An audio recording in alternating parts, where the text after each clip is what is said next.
जय श्री सीताराम। बाल अरिष्ट योग।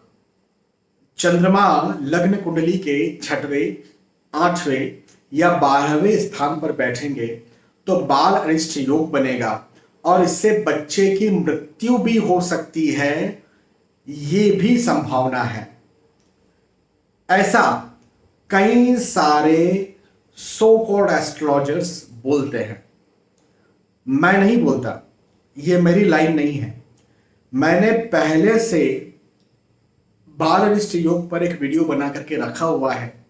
दूसरा वीडियो बनाने की जरूरत मुझे इसलिए पड़ी क्योंकि बहुत सारे दर्शक उन एस्ट्रोलॉजर्स से कंसल्टेशन लेकर के फिर डरते हुए, परेशान होते हुए, कई बार माताएं रोती है मेरे पास आकर, सर हमारा छोटा बच्चा है, इसे किसी एस्ट्रोलॉजर ने कह दिया कि इसे बाल अरिष्ट योग है, बचपन में मृत्यु हो जाएगी। और वो रोती है, फोन कॉल पर रोती है, या पिता रोते हैं, दादी रोती है, दादा रोते हैं, नानी रोती है, नाना रोते हैं कि ऐसा होगा, कुछ कुछ रास्ता बताइए, कुछ उपाय बताइए, आप जो बोलेंगे, जितना रुपया बोलेंगे हम आपको दे देंगे, आप पर हमें विश्वास से शांति करा दीजिए हमारी। मैं उन्हें कहता हूं, भैया ऐसी मृत्यु वाला तो कोई बात ही नहीं है, शांति तो दूर की बात है, मृत्यु वाला कोई योग ही नहीं है। तो बोलते हैं हमें तो बताया गया, फिर हमने वीडियोस देखे भी हैं यूट्यूब पर या गूगल पर पढ़ा है। मैं कहता हूं मेरा वीडियो आपने देखा? नहीं सर आपका वीडियो तो नहीं देखा। अब उनकी भी गलती नहीं है। बात यह है कि भाई देखो, इतने सारे वीडियोस आ गए हैं, इतने सारे इस समय भीड़ हो गई है, हाँ, कि आप एक कुछ सर्चिंग में डालेंगे तो बहुत सारे वीडियोस आपको देखने को मिलेंगे और उसमें बहुत सारे ऐसे भ्रामक वीडियो पहले नंबर पर आएंगे जिसमें ज्यादा डराया गया है, डर का बिजनेस ज्यादा चलता है। तो ऐसी स्थिति में मुझे वीडियो बनाने की जरूरत फिर से इसलिए पड़ी कि वो वीडियो यदि कहीं पुराना वीडियो डेड हो गया हो, सोशल मीडिया की भाषा में डेड कहते हैं, उसका चलना सोशल मीडिया खुद से रोक देता है एक समय बाद जाकर के।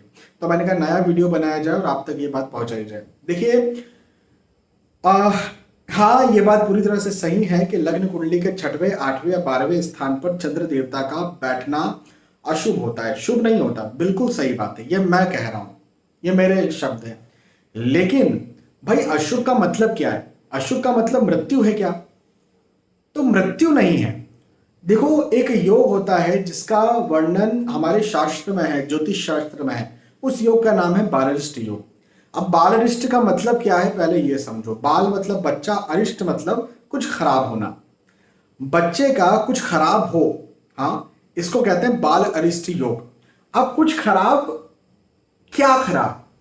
तो उस खराब में कई बार हेल्थ इश्यूज, कई बार आप आजकल देखते हैं कि बच्चे जब जन्म ले रहे होते हैं तो डॉक्टर्स कहती है इनकी जो नाल है वो गले में फंस गई है। कई बार ये कहा जाता है कि ये जैसे ही इनका जन्म हुआ है इनको जॉइंटिस हो गया है।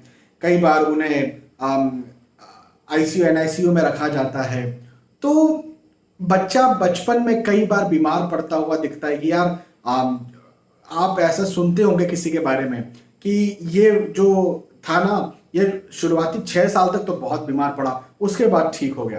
तो ये भी एक प्रकार के बाल अरिष्ट योग में आता है कि शुरुआती 6 साल, शुरुआती 7 साल, शुरुआती 1-2 साल तक इसे परेशानी आई, ये भी एक बाल अरिष्ट योग है। हाँ, तो इसको भी आप बाल अरिष्ट योग मानिए, मृत्यु ही बाल अरिष्ट योग नहीं होता है। अच्छा, कई बार अनफॉर्चुनेटली और भगवान की कृपा से आजकल की सरकारें अब इतनी सजग हो गई है कि अपहरण नहीं होते। पहले बहुत अपहरण हुआ करते थे, किडनैपिंग हुआ करती थी। तो किडनैपिंग, बच्चे का किडनैपिंग हो जाना, यह भी एक प्रकार से बाल अरिष्ट योग में आता है। और हाँ, मृत्यु भी बाल अरिष्ट योग में आती है, लेकिन मृत्यु इतनी आसानी से देखी नहीं जा सकती। देखो, यदि किसी की मृत्यु बहुत आसानी से देखी जा सकती होती, बहुत आसानी से देखी जा सकती होती, तो बहुत सारे एस्ट्रोलॉजर्स अपनी मृत्यु पहले से देख करके बैठे होते हैं। मैं आपको एक दावे के साथ कहता हूं कि 99 पे कहूं तो कोई ज्यादा नहीं कहूंगा, 99% एस्ट्रोलॉजर्स को नहीं पता है कि उनकी मृत्यु कब हो। तो क्योंकि देखना कठिन है। कठिन इसलिए है क्योंकि क्या होता है, इसका प्रोसेसिंग थोड़ा सा मैं आपको समझाता हूं। मृत्यु कैसे देखेंगे? तो मृत्यु देखने के लिए पहले तो कुंडली में यह देखना पड़ेगा कि अल्पायु योग है, दीर्घायु योग है, मध्यायु योग है। अब मध्यायु योग या दीर्घायु योग दिखा तो मृत्यु जल्दी दिखेगी नहीं। अल्पायु योग दिखा तो अल्पायु योग तो वो व्यक्ति देख ही नहीं सकता है, क्योंकि उसको इतना नॉलेज ही नहीं रहेगा। अब उस अल्पायु योग में भी पता है क्या करना पड़ता है, हर दिन के नक्षत्रों और ग्रहों के गोचर देखने पड़ते हैं, दशा, अंतरदशा, प्रत्यंतर दशा, सूक्ष्म दशा का कॉम्बिनेशन देखना पड़ता है। अब वो हर दिन का देखना पड़ेगा, हर पल का मतलब हर एक एक लग्न का, एक एक घंटे का देखना पड़ेगा।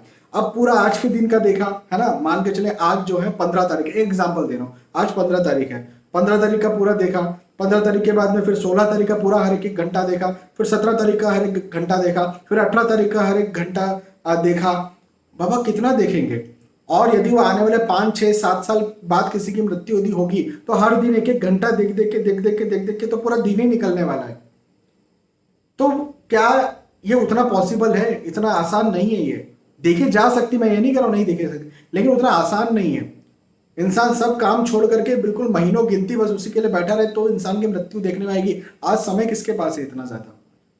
तो मुख्य चीज यहां पर यह है कि देखो, जो व्यक्ति बता देता है कि इसकी मृत्यु हो जाएगी या बस अब मृत्यु होने वाली है या फिर अल्पायु है या चलो अल्पायु, दीर्घायु, मध्यायु बताया जा सकता है, लेकिन ऐसा कि बस ये जो है वो 6 साल में और 6.5 साल का होगा और इसकी मृत्यु हो जाएगी, या 8 साल का होगा और इसकी मृत्यु हो जाएगी, नहीं जी, ऐसा नहीं बता सकते, इजीली नहीं बता सकते। फिर या तो उस व्यक्ति ने महीनों गिनती आपकी बच्चे की कुंडली देखी होगी और फिर वो बता रहा, तो इतना किसी के पास समय नहीं, मेरे पास भी समय नहीं है। आप अपनी बच्चे की कुंडली लेकर के मेरे पास भी आएंगे ना, तो मैं भी कोई हर दिन हर घंटे का एनालिसिस नहीं कर पाऊंगा। उसका एनालिसिस करने में मुझे बहुत दिनों तक बैठना पड़ेगा। तो इतना तो मैंने खुद का नहीं किया, तो आपके बच्चे का मैं क्या करूंगा? और मृत्यु का एनालिसिस करना भी निरर्थक है, कोई मतलब नहीं। जिसको जब आना है तब आया है, जिसको जब जाना है तब जाएगा, उसका एनालिसिस करने का कोई मतलब ही नहीं है। तो बात यहां पर ऐसी है कि मैंने बहुत सारे ऐसे लोगों की कुंडली में चंद्र 6वें स्थान, 8वें स्थान और 12वें स्थान पर देखे हैं, जो लोग दीर्घायु हैं, जो लोग की आयु लंबी है। चंद्र का 6वें, 8वें, 12वें भाव में बैठना अल्पायु नहीं होता। मैं दोहरा रहा हूं इस बात को। आप कहेंगे सर ठीक है, पारिविष्ट योग को जाने दीजिए, हमको तो बोला है कि आपके बच्चे की आयु कम है, अल्पायु है आपका बच्चा, और आपके बच्चे के चंद्र जो है 8वें स्थान पर बैठे हुए हैं, अब इससे अल्पायु हो जाएगा? नहीं, सिर्फ चंद्र के 8वें स्थान पर बैठने से, 6वें, 12वें स्थान पर बैठने से अल्पायु नहीं होता। यदि शनिदेव का प्रभाव 8वें स्थान पर हो गया, यदि शनिदेव का प्रभाव अष्टमेश पर हो गया, राहु का प्रभाव अष्टम भाव पर अष्टमेश पर हो गया, लग्नेश का प्रभाव अष्टम भाव अष्टमेश पर हो गया, तो उस इंसान की आयु लंबी हो जाती है। हाँ जी, तो अब ये आपको देखना पड़ेगा उस चीज में।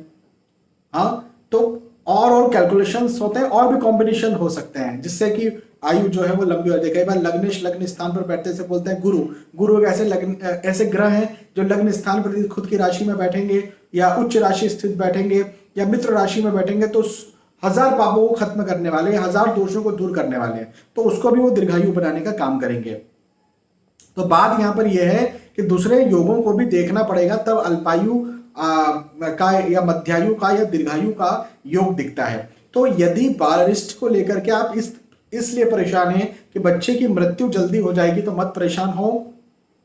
मैंने ये पाया है कि 99.9999% जो है, जो बालरिष्ट योग होता है वो अल्पायु का योग नहीं होता। या सीधे शब्दों में कहूं तो जो चंद्र 6वें, 8वें, 12वें भाव में बैठा होता है वो अल्पायु का योग नहीं होता। 99.9999% की मैं बात कर रहा हूं। हाँ, यदि मेरे पास 100 बच्चों की कुंडलियां दिखाई गई तो मैं कहूंगा कि 99 और कई बार तो 100 बच्चों के साथ में ये चीज होगी कि मैं उन्हें कहूंगा कि नहीं, आपका बच्चा अल्पायु नहीं है ना। तो आप जो है ये अल्पायु की थ्योरी को या बालरिष्ट योग आयु कम वाला योग है, इस थ्योरी को छोड़ दीजिए। हाँ, अब ये बात जरूर मानना पड़ेगा, देखो हर चीज के दो पहलू हो सकते हैं। मैं पॉजिटिव बातें कर रहा हूं तो भाई हाँ, नेगेटिव भी हो सकता है। जैसे